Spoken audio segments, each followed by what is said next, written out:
Hey, this is Sebastian for the Metal Gods Meltdown, and I'm joined by Heri from TYR.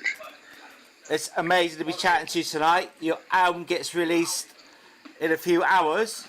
Yes. I think it's possibly the album of the year. How pleased are you with the media responses so far? Well, overwhelming really. We had some extremely good reviews so far over the last few weeks, and the audience's reactions to the singles has been very, very good too. So I hope that keeps up for the entire album once it's released in a few hours. It's been 6 years since your last album. Would you say it's a fair comment to say this is your best and most complete album to date? It's definitely up there. It's 5.5 to be precise. Maybe the Ragnarok album that we released in 2006 was composed with sort of the same time and the same attention to detail as we did this time. But of course, we've advanced as musicians and as songwriters, I hope. So this is potentially our best album so far. It's impossible for me to say at this point, so close to the album. And so if I was a TYR virgin, which 3 tracks from the new album would you play me? That's a hard one. Definitely Ragnarok, which is sort of has become our that style is sort of our trademark, and well, probably Fire and Flame. It's in a way it's new ground for us, but it's extremely funny to play. Well, not funny as in silly, but it's very entertaining and challenging to play. And I don't know, maybe the first track, it's very aggressive compared to what we've done so far. But they all have what I like to think as catchy choruses, you know, which is also kind of one of our trademarks.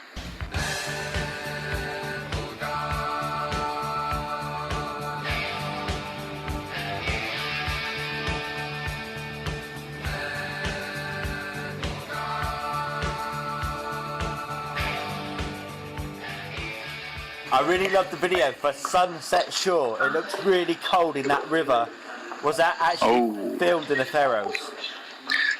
This was filmed in Hungary and in Slovenia, and it was fucking freezing even out of the river, and you can only imagine what it was like in the river. It's like that every time we go for a photo shoot or a video, and we're freezing our asses off somewhere every time. Nothing out of the ordinary.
I love the fact some of the songs are in your native tongue and about legends from your homeland.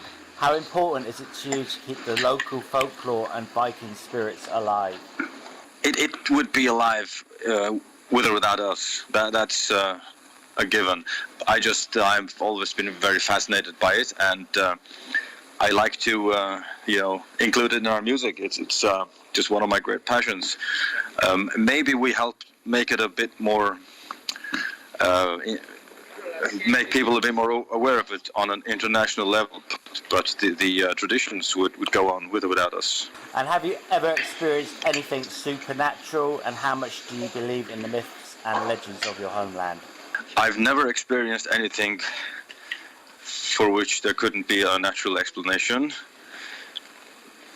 and I can't say that I believe in the myths in any literal way.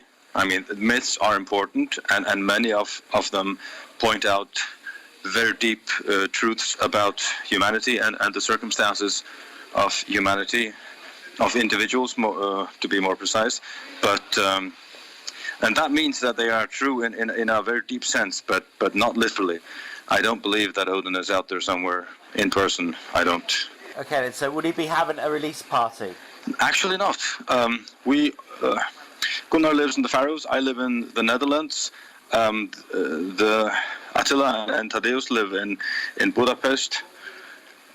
So we're not even close to each other geographically, and we have no show at on this day. There will be absolutely nothing. It'll be an uneventful day. Maybe I'll have a glass of wine in my own honor. I'm extremely busy working on new music at the moment, and I'll just be checking out the numbers on Spotify and reading people's comments about what they think about the album. And other than that, I keep working on music as always. I hadn't even thought of it before you mentioned it right now. That it's release day, and there should be some event planned, but there's absolutely nothing planned. Can you tell us about your plans, tour and festival-wise? Would he be getting over to the UK, do you think? There is, a tour with Dalriada and with Heidefolk, and it goes across Europe, not including the UK, unfortunately, and that happens in April. There will hopefully be a separate UK tour later this year. I've talked to our booker about it, and he assures us that it will happen. We don't know when yet, but as soon as there are concrete plans, we will publish them, and hopefully it will happen. What can we expect from TYR Live? More of the usual, only better, I hope. The more albums we release, the more good songs we have to choose from. And we try to put together a solid set list. And actually, since Attila joined the band, he's quite good at putting set lists together, it turns out. He has more of an outsider's point of view on the music, so that's good. Gunnar, the bass player, is just an extremely entertaining live performer, and we sort of try to follow his lead. We try to set up a bigger show than Liner. We have circumstances for that, and we just hope to, set up a big show and entertain everybody to hell and back with this tour and this album. What do you like best about touring? How do you rate the importance of being seen live and meeting fans whenever possible? I really like touring. There's no doubt about that. It's much more relaxing and than people imagine when they see a touring schedule. Like, you have to play every day, and people immediately imagine that it's extremely stressful and hard. But if you know how to, relax and take care of yourself, it's really the most wonderful kind of existence, and you have to play for 1.5 or 2 hours a day, and that's it. The rest of the time is yours, and you have a tour bus where you can sleep the rest of the time if you want, and you get to see a new city every day. But having said that, what I really like about being in a band is the songwriting, and that's been my great passion ever since I started to play guitar. Touring is to me, second to that.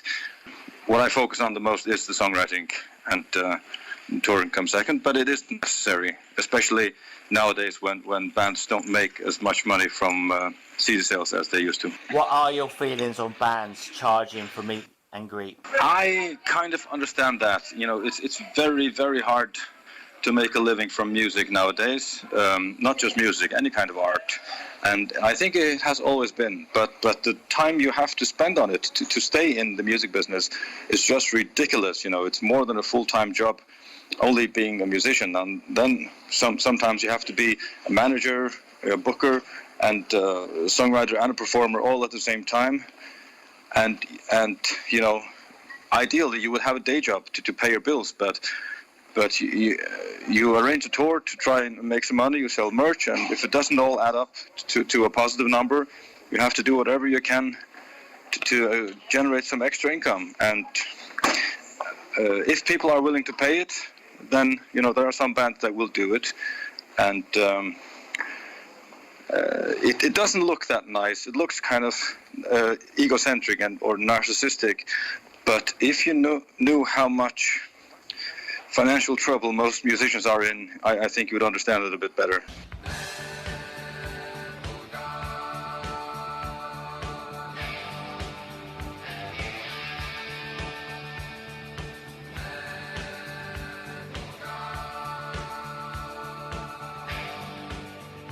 Been the most memorable concert you've ever been to other than your own, and why? There are many that come to mind, but the best show I've seen in my life was Twisted Sister live in the Faroes. Wow. And I didn't expect much, because they were already this is only a few years ago, they were already quite old. I think Dee Snider was 60, and he is the most energetic and crazy and effective live man I've ever seen. I think he's at least on par with Bruce Dickinson, if not better. Bruce Dickinson is genius live, but Dee Snider, man, he really blew me away. Can you tell me what was the last album you bought? I've had all my music on iTunes and Spotify for the last many years. But there was something I couldn't find on either, and so I ordered some CDs from Japan, and they are of the Norwegian band TNT. Those are probably the last CDs I bought, and I don't expect to buy any more CDs anytime soon. I don't have the time or the circumstance for it. I would buy, to support bands, but this was simply because I like the music and I wanted to have it. If it's not on Spotify, then, you have to order the CD, and it was not available in Europe. I had to order it, like 3 times more expensive from Japan. Can you tell me why we should buy Hell?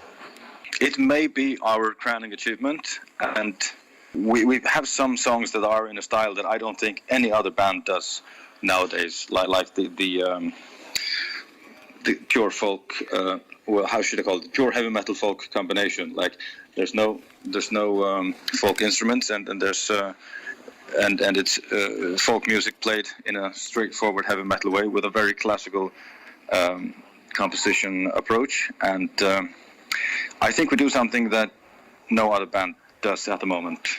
4 words to describe TYR. Well, the first 2 would be heavy metal. I guess the second 2 would be Nordic folk.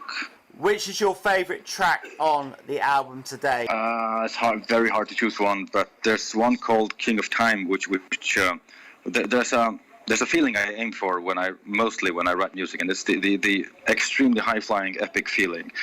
And King of Time, the verses of the song mostly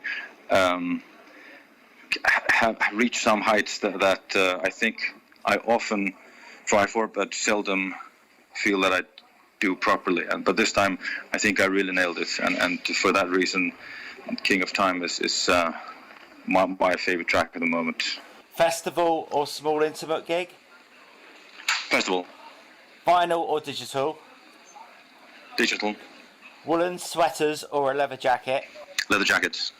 Turisaz or Ennisferium? Ennisferium. Ragnar Lodbrok or Donald Trump? Ragnar Lodbrok. Do you have any final words for our listeners and your fans? I really hope you buy the album in some form or manner when it comes out in a few hours. Just listen to it on Spotify. It's all good for us. It's all a bit of money our way too, and I hope you like it. If we come to the UK, please come to our show, and I promise we'll put on the best show you've ever seen in this genre. And take care of yourselves. Hello, this is Heri from TYR, and you're listening to the Metal Gods Meltdown.